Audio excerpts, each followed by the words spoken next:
नमस्कार, मैं हूं सत्यपाल और आप देख रहे हैं CWB हिंदी न्यूज। शक संवत 1948 विक्रम संवत 2083 आज ज्येष्ठ मास के शुक्ल पक्ष की पूर्णिमा तिथि और दिन रविवार है। तदनुसार अंग्रेजी तारीख 31 मई सन 2026। आज पूर्णिमा तिथि दोपहर बाद 2:14 तक रहेगी।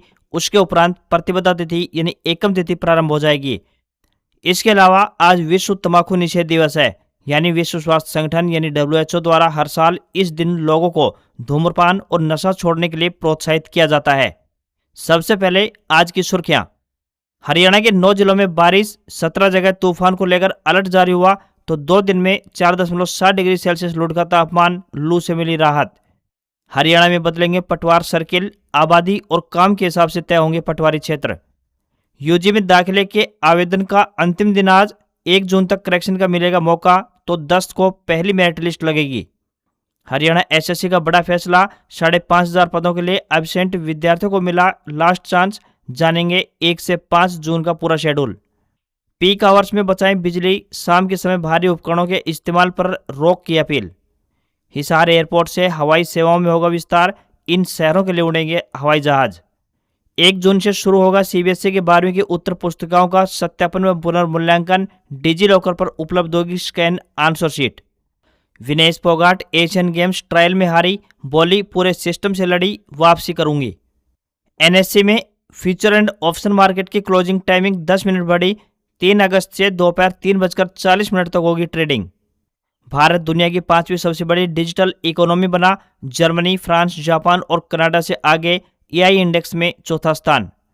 और 1 जून से LPG उपभोक्ताओं के लिए नए नियम लागू, PNG वाले घरों का गैस कनेक्शन हो सकता है बंद। बताएंगे पूरी अपडेट। और अब खबरें विस्तार से।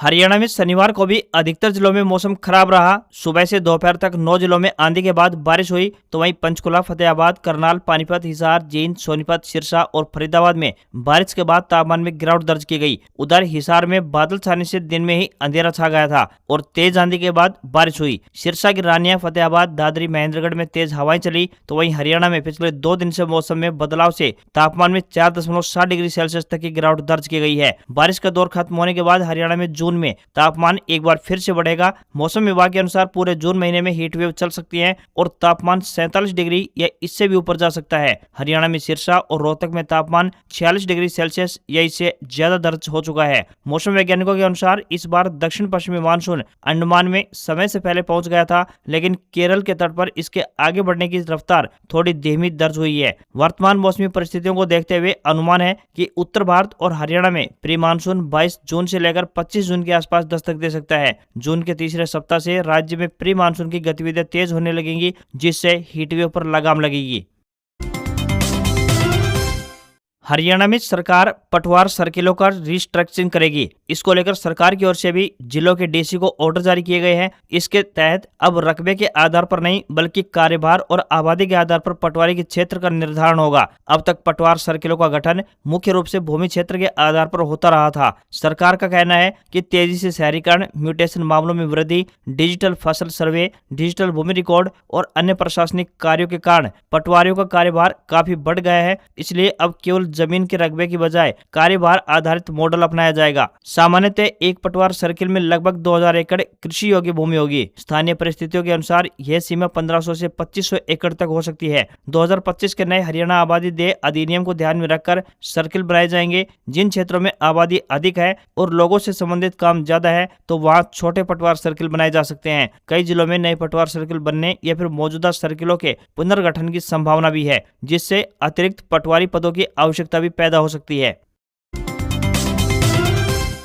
हरियाणा प्रदेश के कॉलेजों में स्नातक संकायों UG के प्रथम वर्ष में दाखिले के लिए ऑनलाइन आवेदन प्रक्रिया चल रही है, जिसके तहत इच्छुक विद्यार्थी आज यानी 31 मई तक ऑनलाइन आवेदन कर सकते हैं। आज अंतिम तारीख है। जो विद्यार्थी ऑनलाइन आवेदन करेंगे वे विद्यार्थी ही दाखिला प्रक्रिया में शामिल होंगे। इसके साथ ही 1 जून तक विद्यार्थियों को अपने आवेदन फॉर्म में OTP बेस्ड करेक्शन का मौका दिया गया है। वहीं 8 जून को योग्य आवेदकों की सूची जारी होगी और 11 जून को पहली फाइनल मेरिट लिस्ट सूची जारी करेंगे। इसमें नाम आने वाले विद्यार्थी 12 जून से 15 जून तक फीस जमा करवाकर दाखिला ले सकते हैं। वहीं 17 जून को दूसरी मेरिट लिस्ट प्रदर्शित की जाएगी। इसमें नाम आने वाले विद्यार्थी 18 से 22 जून तक फीस जमा करवाकर दाखिला ले पाएंगे। 2 काउंसलिंग के बाद भी कॉलेज में सीटें अतिरिक्त बचती हैं तो 24 जून को फिजिकल काउंसलिंग की जाएगी। तो वहीं 25 जून को फिर से ऑनलाइन आवेदन के लिए पोर्टल रीओपन यानी दोबारा खोला जाएगा। रिक्त सीटों पर 26 जून से लेकर 2 जुलाई तक फिजिकल काउंसलिंग होगी। वहीं 3 से लेकर 10 जुलाई तक फिजिकल काउंसलिंग जारी रहेगी, लेकिन इसमें विद्यार्थियों को लेट फीस देनी होगी।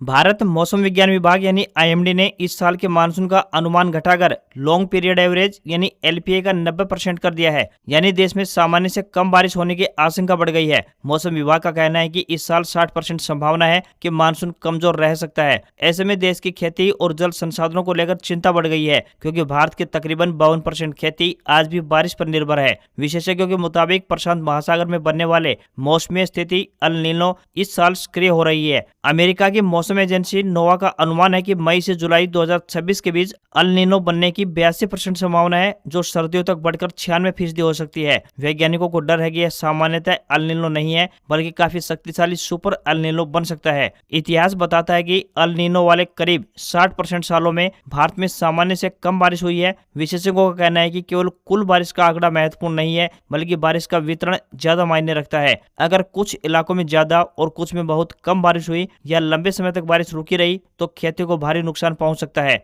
मौसम वैज्ञानिकों का कहना है कि मजबूत अल नीनो का असर केवल बारिश तक सीमित नहीं रहेगा, इससे दुनिया का तापमान भी रिकॉर्ड स्तर तक पहुंच सकता है। स्काईमेट वेदर के जेपी शर्मा का कहना है, अगर अल नीनो अनुमान के मुताबिक मजबूत हुआ तो साल 2027-2026 को पीछे छोड़कर अब तक का सबसे गर्म साल बन सकता है। भारत में इसका मतलब होगा भीषण गर्मी और कम बारिश का दोहरा संकट। देश में रसोई गैस के उपयोग को लेकर सरकार और तेल कंपनियां नए नियम लागू करने की तैयारी में है। 1 जून से कुछ ऐसे बदलाव लागू हो सकते हैं जिनका असर लाखों एलपीजी उपभोक्ताओं पर पड़ सकता है। खासतौर पर उन परिवारों को सतर्क रहने की जरूरत है जिनके पास पीएनजी और एलपीजी दोनों गैस कनेक्शन मौजूद हैं। जानकारी के अनुसार सरकार शहरों में पाइप्ड नेचुरल गैस यानी पीएनजी के इस्तेमाल को बढ़ावा देना चाहती है। इसके बावजूद बड़ी संख्या में लोग पीएनजी कनेक्शन लेने के बाद भी एलपीजी सिलेंडर का उपयोग कर रहे हैं। इसी को देखते हुए तेल वितरण कंपनियों ने ऐसे उपभोक्ताओं की पहचान करना शुरू कर दी है। नए नियमों के तहत जिन क्षेत्रों में पीएनजी की सुविधा उपलब्ध है और परिवार ने पीएनजी कनेक्शन ले लिया है, उन्हें निर्धारित समय के भीतर अपना एलपीजी कनेक्शन सरेंडर करना होगा। यदि ऐसा नहीं किया गया तो एलपीजी की आपूर्ति बंद होने या कनेक्शन रद्द होने की संभावना बताई जा रही है। बताया गया है कि पीएनजी कनेक्शन मिलने के 30 दिनों के भीतर एलपीजी कनेक्शन बंद करने की सलाह दी गई है। इसके अलावा एलपीजी रिफिल बुकिंग के नियमों में भी बड़ा बदलाव किया गया है। शहरी क्षेत्रों में सिलेंडर रिफिल का अंतराल अब 21 दिनों से बढ़ाकर 25 दिन कर दिया गया है, जबकि ग्रामीण क्षेत्रों में यह अवधि 45 दिन तक हो सकती है। ओलंपियन रेसलर विनेश फोगाट शनिवार को एशियन गेम्स ट्रायल का सेमीफाइनल मैच हार गई। 53 किलो कैटेगरी में लगातार 2 बाउट जीतने के बाद उन्हें जींद की मीनाक्षी गोयत ने हराया। विनेश अब एशियन गेम्स में हिस्सा नहीं ले पाएंगी। हार के बाद विनेश ने कहा कि मैं पूरे सिस्टम के खिलाफ लड़ रही थी। एक तरफ मैं थी तो दूसरी तरफ सभी लोग थे। मैं फिर वापसी जरूर करूंगी। रेसलिंग फेडरेशन ऑफ इंडिया यानी WFI ने एंटी डोपिंग नियमों का हवाला देते हुए फोगाट को 26 जून 2026 तक घरेलू प्रतियोगिताओं में भाग लेने पर बैन लगा दिया था। विनेश ने इसके खिलाफ दिल्ली हाईकोर्ट में याचिका लगाई थी। डिवीजन बेंच ने विनेश के पक्ष में फैसला सुनाया था। विनेश हार के बाद भावुक नजर आई। उन्होंने कहा कि हार को अपनी असफलता नहीं मानती, मैं फेल नहीं हुई हूं, मैं फिर वापसी करूंगी। मेरा संघर्ष अभी खत्म नहीं हुआ है और भविष्य में मैं फिर से खुद को साबित करने के लिए मैट पर लौटूंगी। बता दें कि सेमीफाइनल में विनेश को हराने वाली मीनाक्षी फाइनल में अंतिम पंगाल से हार गई। हरियाणा कर्मचारी चयन आयोग यानी HSSC ने पुरुष कांस्टेबल यानी सामान्य ड्यूटी और पुरुष कांस्टेबल सरकारी रेलवे पुलिस भर्ती के उन अभ्यर्थियों को अब अंतिम अवसर देने का फैसला लिया है जो पहले आयोजित शारीरिक माप परीक्षण यानी PMT में अनुपस्थित रहे थे। आयोग ने इसके लिए नया कार्यक्रम जारी कर दिया है। सूचना के अनुसार विज्ञापन संख्या 01/2026 के तहत आने वाले अभ्यर्थियों का PMT 1 जून से 5 जून 2026 तक पंचकुला के सेक्टर 3 स्थित ताऊ देवलाल स्टेडियम में आयोजित किया जाएगा। जिन उम्मीदवारों की अनुपस्थिति 20 अप्रैल से 1 मई के बीच रही थी, उनका परीक्षण 1 जून को होगा। इसी प्रकार अन्य अनुपस्थित विद्यार्थियों के लिए 2, 3, 4 और 5 जून की तिथियां निर्धारित की गई हैं। आयोग ने स्पष्ट किया है कि सभी अभ्यर्थियों को सुबह 6:30 बजे तक रिपोर्ट करना होगा। सुबह 10 बजे के बाद किसी भी उम्मीदवार को प्रवेश नहीं दिया जाएगा। अभ्यर्थियों को अपना प्रवेश पत्र और एक वैध पहचान पत्र साथ लाना अनिवार्य होगा। हरियाणा एसएससी ने यह भी साफ कर दिया है कि यह अंतिम अवसर है। निर्धारित तिथि पर अनुपस्थित होने वाले उम्मीदवारों को भविष्य में कोई और मौका नहीं दिया जाएगा। इसके अलावा कोई नया प्रवेश पत्र भी जारी नहीं किया जाएगा और न ही डाक या फिर ईमेल के माध्यम से कोई अलग से सूचना भेजी जाएगी।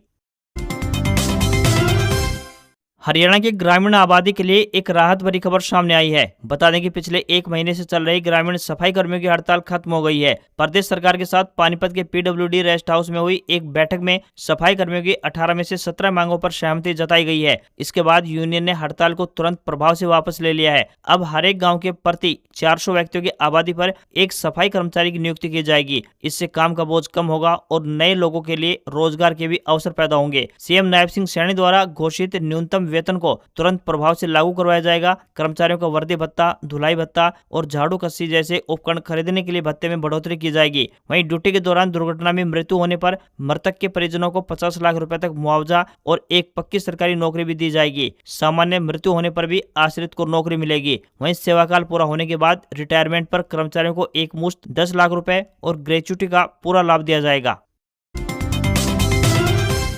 केंद्रीय माध्यमिक शिक्षा बोर्ड यानी सीबीएसई के 12वीं की उत्तर पुस्तिकाओं के वेरिफिकेशन और पुनर्मूल्यांकन प्रक्रिया 1 जून से शुरू होने जा रही है। पहले यह 29 मई से शुरू होने वाली थी। वहीं अगले वर्ष से बोर्ड द्वारा परीक्षा के अंकों के साथ साथ स्कैन आंसर शीट यानी कि उत्तर पुस्तिकाएं भी डिजी लॉकर में उपलब्ध करवाई जाएंगे। अधिकारियों के अनुसार परीक्षा प्रणाली में पारदर्शिता व डिजिटलीकरण की दिशा में बढ़ने के लिए ये फैसला लिया गया है। वर्तमान प्राथमिकता पुनर्मूल्यांकन वाली सभी कॉपियों को फिर से जाँच करके रिजल्ट जारी करना है ताकि विद्यार्थी आगे स्नातक पाठ्यक्रमों में दाखिला ले पाएं। पूरे देश के विश्वविद्यालयों के साथ साथ इंजीनियरिंग मेडिकल कॉलेजों में जुलाई से नया शैक्षणिक सत्र शुरू होने जा रहा है और रिजल्ट में देरी से शैक्षणिक सत्र शुरू होने में लेट हो सकता है। ऐसे में फिलहाल बोर्ड का पूरा ध्यान पुनर्मूल्यांकन वाली सभी कॉपियों को फिर से जांच कर रिजल्ट जारी करना है। हरियाणा के हिसार जिले में स्थित एकमात्र महाराजा अग्रसेन एयरपोर्ट पर हवाई सेवाओं के विस्तार को लेकर सरकार ने बड़ा कदम उठाया है। बता दें कि सिविल एविएशन विभाग की high level strategic review meeting में हिसार एयरपोर्ट से कई नए रूटों पर उड़ान सेवाएं शुरू करने की योजना पर चर्चा की गई। इस बैठक में फैसला लिया गया कि पटना, अमृतसर, भोपाल, मुंबई और श्रीनगर तक हवाई सेवाओं का विस्तार किया जाएगा। हिसार दिल्ली अयोध्या रूट का विस्तार पटना तक करने की योजना है, तो वहीं हिसार चंडीगढ़ रूट को अमृतसर तक बढ़ाने की योजना बनाई गई। वहीं हिसार जयपुर रूट का विस्तार भोपाल तक करने पर विचार चल रहा है, तो हिसार अहमदाबाद रूट को नांदेड़, साहिब और मुंबई तक जोड़ने की भी योजना हुई। साथ ही हिसार जम्मू रूट का विस्तार श्रीनगर तक करने की योजना है। वहीं बैठक में अधिकारियों को बताया गया कि हिसार एयरपोर्ट को 4C ऑल वेदर ऑपरेशंस का लाइसेंस मिल चुका है, जिससे अब एयरपोर्ट पर खराब मौसम और रात के समय भी विमान आसानी से लैंड और टेक ऑफ कर सकेंगे। इससे नए रूटों पर सेवाएं शुरू करने का रास्ता और आसान हो गया है। बढ़ते हुई गर्मी और बिजली मांग को देखते हुए बिजली विभाग ने अपील जारी की है। दरअसल गर्मी के मौसम में हो रही बिजली कटौती को देखते हुए विभाग ने जनता से अपील की है कि शाम 6 बजे से रात 11 बजे तक भारी विद्युत उपकरणों के उपयोग से बचें। अचानक बढ़ती मांग को लेकर बिजली विभाग परेशान है, क्योंकि मांग बढ़ने के कारण अघोषित कटौती और ट्रिपिंग की समस्या बढ़ गई है। विभाग के अधिकारियों के अनुसार इस समय अवधि में घरेलू और व्यावसायिक बिजली खपत सबसे अधिक रहती है। ऐसे में यदि उपभोक्ता washing machine, water pump, geyser और अन्य अधिक बिजली खपत करने वाले उपकरणों का इस्तेमाल कम करें तो बिजली व्यवस्था को सुचारू बनाए रखने में मदद मिलेगी और अनावश्यक कटौती से बचा जा सकेगा। बिजली विभाग ने एयर कंडीशनर यानी एसी का तापमान 24 डिग्री सेल्सियस या फिर उससे अधिक रखने की भी सलाह दी है। विभाग द्वारा उपभोक्ताओं को मोबाइल पर SMS भेजकर एक जिम्मेदार नागरिक का फर्ज निभाते हुए घरों में बेवजह चल रहे बिजली उपकरणों को बंद करने, घरों व दुकानों में लगे एसी को जरूरत के हिसाब से चलाए जाने की अपील की है। दीनदयाल रिसर्च इंस्टीट्यूट नई दिल्ली द्वारा विभिन्न पदों पर भर्ती के लिए आवेदन मांगे गए हैं। जो भी उम्मीदवार इन पदों पर आवेदन भेजने के इच्छुक हैं वे ऑफलाइन माध्यम से अपने आवेदन भेज सकते हैं। जो भी उम्मीदवार इन पदों के लिए इच्छुक हैं वे रजिस्टर्ड डाक के माध्यम से अपने आवेदन जमा करवा सकते हैं। आवेदन करने की अंतिम तिथि 8 जून रखी गई है। ड्राइवर के पदों के लिए आवेदक 10वीं पास हो तथा कार, जीप, ट्रैक्टर आदि चलाने का वैध लाइसेंस होना चाहिए। साथ ही स्टेनोग्राफर ग्रेड 3 के लिए 12वीं पास तथा स्टेनोग्राफी में 80 शब्द प्रति मिनट की गति व कंप्यूटर का ज्ञान होना आवश्यक है। साथ ही सहायक के पदों के लिए आवेदक स्नातक पास होने चाहिए तथा कंप्यूटर का ज्ञान होना चाहिए। कार्यक्रम सहायक के लिए आवेदक कंप्यूटर विज्ञान या कंप्यूटर एप्लीकेशन में स्नातक या बीटेक या कंप्यूटर विज्ञान धारक होने चाहिए। न्यूनतम आयु 18 वर्ष और अधिकतम आयु 30 वर्ष निर्धारित की गई है। सैलरी 21,700 रुपए से लेकर 1,12,400 रुपए पर मंथ मिलेगी।